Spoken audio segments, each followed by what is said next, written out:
Os, no Frente a Frente de hoje, nós estamos aqui com o Sensei Genivaldo, uma das figuras ilustres que o Karatê aqui gerou na Paraíba, conhecido no Brasil, em várias regiões, tá certo? A gente vai ver hoje um pouquinho sobre a vida desse professor que muito contribuiu para a história do Karatê da Paraíba.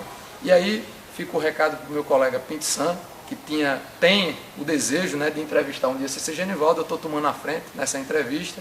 Futuramente estaremos também, já combinamos com o Sensei Juarez Alves, né? E aí fica a dica para Pinto-san, né, compartilhar do nosso trabalho. Sensei Genivaldo, o senhor é natural de onde aqui da Paraíba?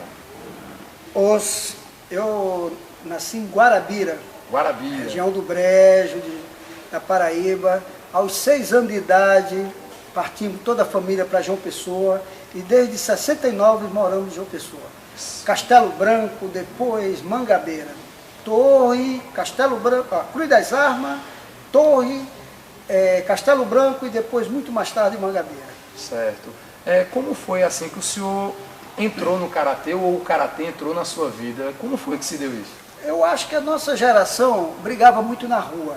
Tinha aquela questão dos filmes, aquela do super-herói que sabia lutar, passava os filmes como do Kung Fu, e a gente, todo garoto daquela época queria aprender a lutar, queria ser o número 1. Foi assim que a gente começou a treinar.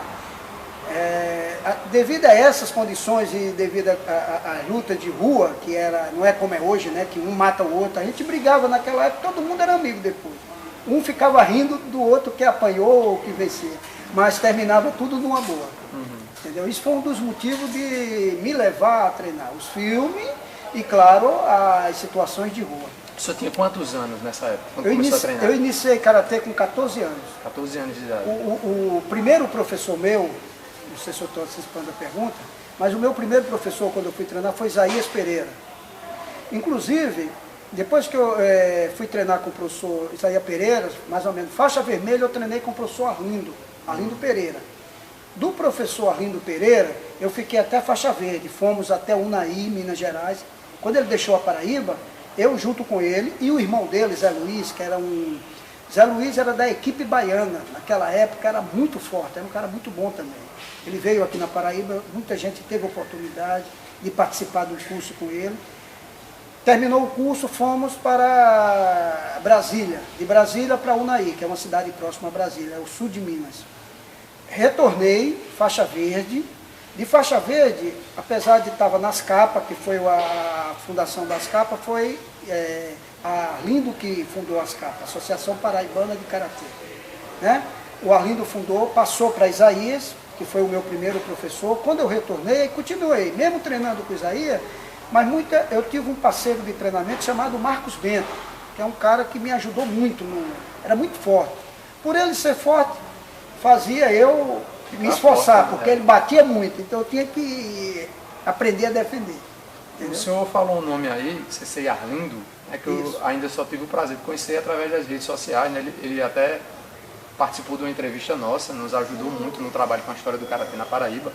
E uma coisa que me chamou a atenção foi que quando eu fui da última vez conversar com o Sensei Matida, e a gente fez até uma entrevista com ele, eu perguntei a ele de cara, quando se falava em Paraíba, o que é que vinha, qual o nome, qual o pensamento que vinha na cabeça dele. Ele falou, Arlindo e Genivaldo.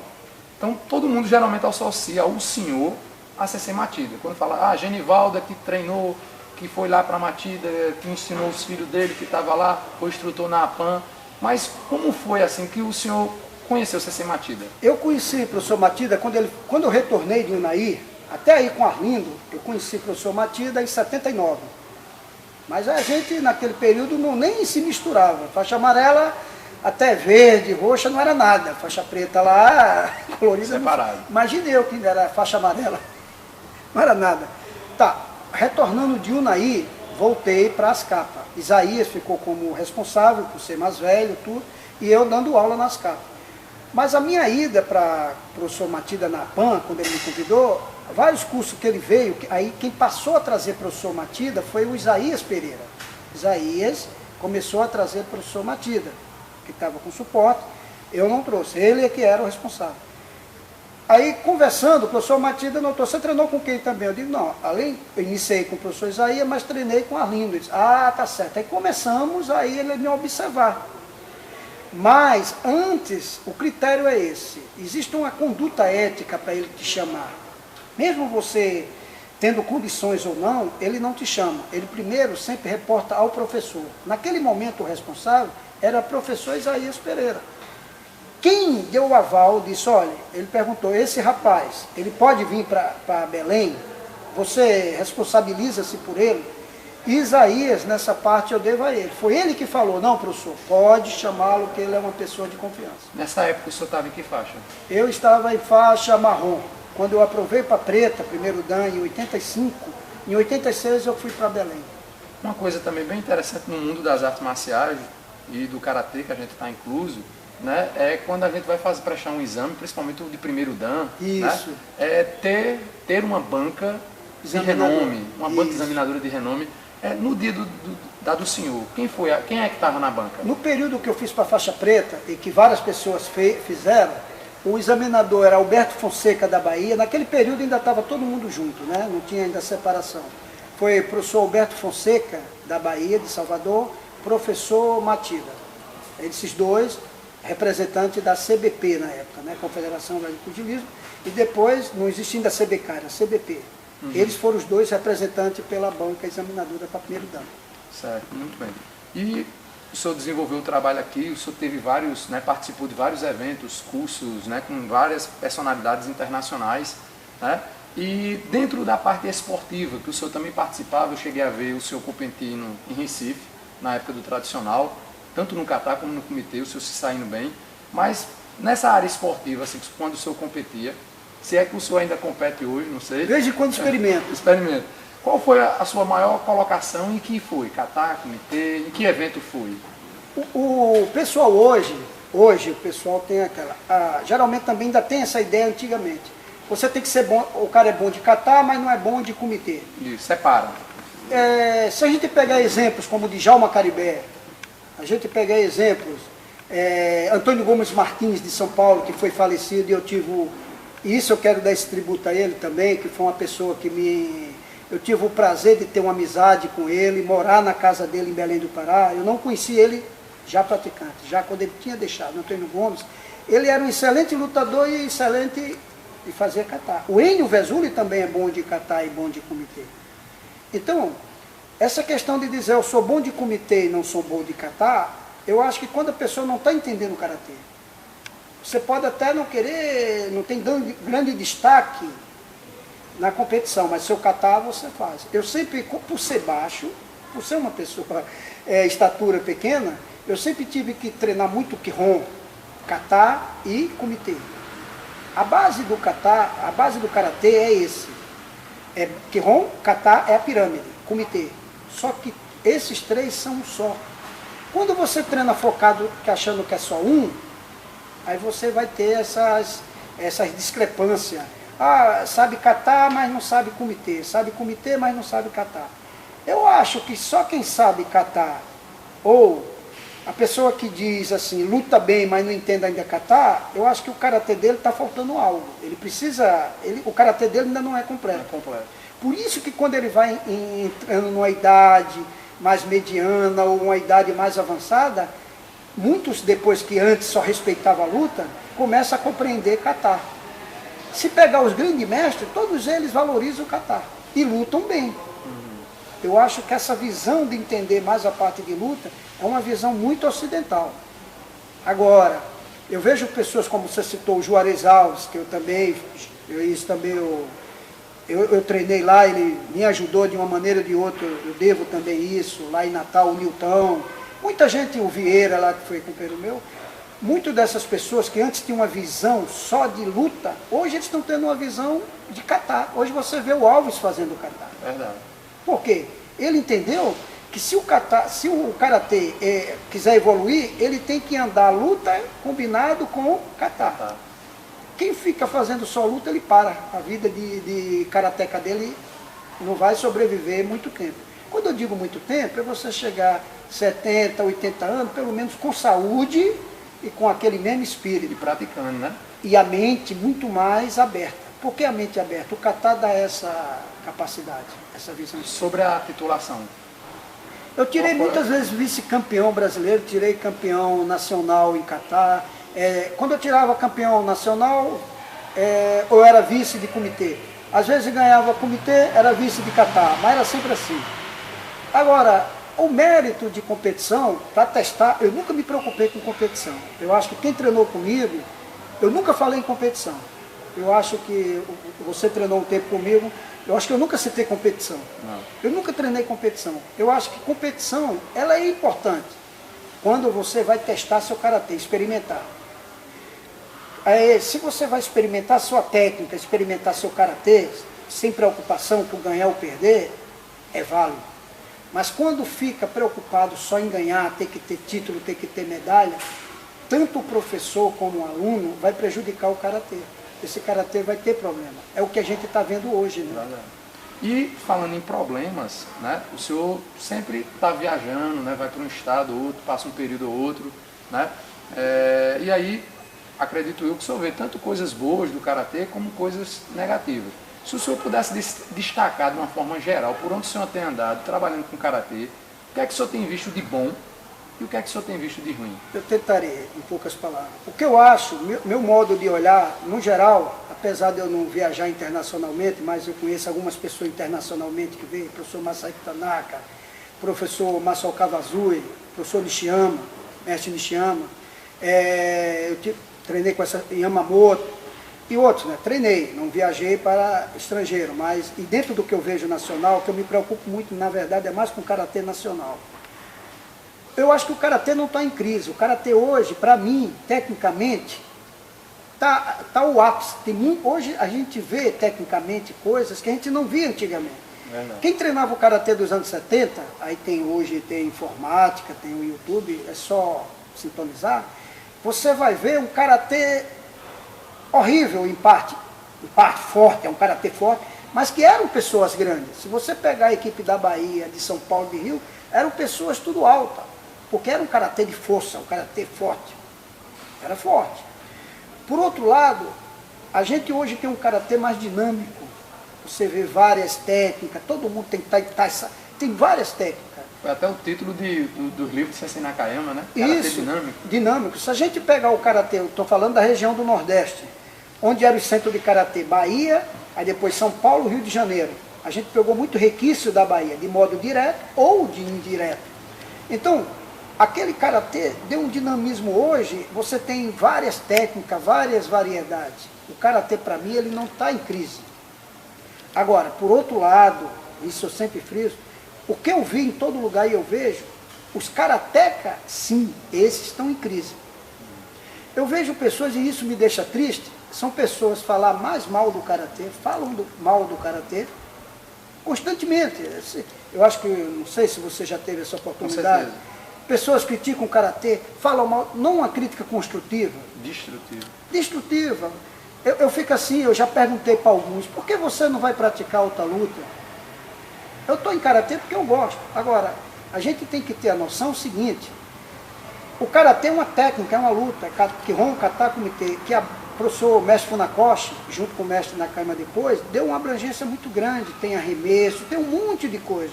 Tem um bunkai, que você tem uma variedade de técnica, tem uma infinidade de recursos. A questão é, se você treina o karatê focado na medalha, na competição, esquecendo Kihon, Kata, Kumite, o seu karatê vai ser decepcionante. Porque campeão só tem um. Não é? Um tem que ser campeão. Ou, às vezes é justo, às vezes não é justo, mas é um. Às vezes eu poderia, teve muitos campeonatos que eu era para ser campeão, teve uns que eu fui campeão, que eu fiquei fulo comigo mesmo, eu não merecia ganhar não, fulano mereceu. Tá? Agora, eu não vejo crise no karatê, eu vejo crise nas entidades, eu vejo crise nos praticantes do karatê. Agora, se você focar bem para as pessoas que treinam karatê sério, karatê abrangente, karatê como Budô, que tem um karatê... Quando eu digo um karatê forte, eu digo, seu karatê você confia no seu para lutar mesmo, você se garante. essa pessoa não está em decepção com o karatê. Nem está em crise. Nem está em crise. Verdade. Não tem crise. Sensei, e falando de um bom karatê, né, para o senhor, o que seria, né, um exemplo de um bom karateca, de um faixa preta de verdade? Quais seriam as atribuições que esse karateca deve ter, que esse faixa preta deve ter? Atitude. Palavra, atitude, só isso. Tem que ter atitude. Se ele não tem atitude, não vale nada. Treinar. Para mim é treinar, treinar, treinar. Não tem que falar nada, só treinar. Treinar mais do que falar. Sempre vai ter um melhor. Verdade. Eu sou, veio a geração, por exemplo, muita coisa contribuiu, pessoas, eu estou falando aqui, pessoas que não contribuíram, eu não tive assim muita ligação com o karatê paulista. Eu ouço muito falar no Enio, através do Gomes, do Carlos Rocha, através do Gomes, que foi um companheiro que eu tive, como eu tive de morar na sua casa, ser seu hóspede, e se tornar tipo um amigo. Tive uma sorte imensa de treinar com o professor Matida, que é um grande mestre, que ninguém...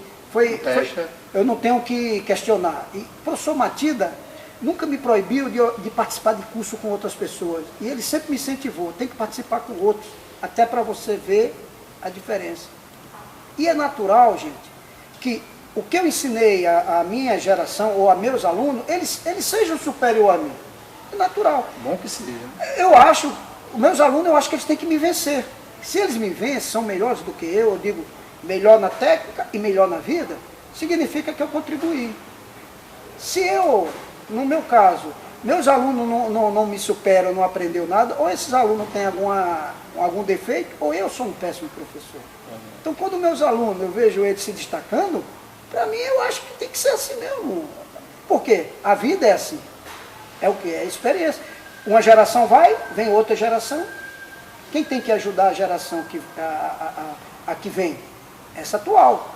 Se essa geração não ajuda de maneira correta, nós iremos perder a outra geração. No karatê é a mesma coisa. Então, o karatê não está ruim. Repito, quem está em crise são os karatécas. A gente tem uma família, ela pode ter defeito. Toda família tem defeito, como o karatê também ele não é o dono da verdade. Mas nós, como karateca, é que temos que melhorar o karatê. Pronto, Cecílio, o senhor entrou na família, né? A última conversa que eu tive em curso com o senhor, como eu falei, eu tinha na base de 15 para 16 anos, o senhor falou uma palavra utilizando o karatê relacionado à vida profissional. Como o karatê poderia usar a vida profissional? O ano passado estive com o Sensei Matida e ele frisava muito a questão do karatê e a família. Eu até perguntei a ele, né, qual o segredo de ter uma família como ele tem, que todos os filhos são exemplos, né? E ele disse, não tem segredo, é eu ser exemplo, né? Como o senhor está dando aí vários exemplos. O senhor pode deixar agora uma mensagem para esse pessoal que está assistindo, para as novas gerações de karatê que estão vindo aí, né? Para o senhor deixar uma mensagem para a gente encerrar o nosso programa, o que é que o senhor poderia dizer para esses jovens karatecas, o pessoal que gosta de karatê, gosta de treinar karatê, né? O que é que eles podem fazer para que continuem, como conselho do senhor, uma pessoa tão considerada, pessoa respeitada no mundo do karatê, o que é que o senhor poderia dizer de mensagem para esse pessoal? A primeira mensagem que eu acho, o karateca tem que ser verdadeiro. Verdadeiro no seguinte, eu não sou o melhor, eu estou aprendendo. Para mim aprender, às vezes eu tenho que sofrer.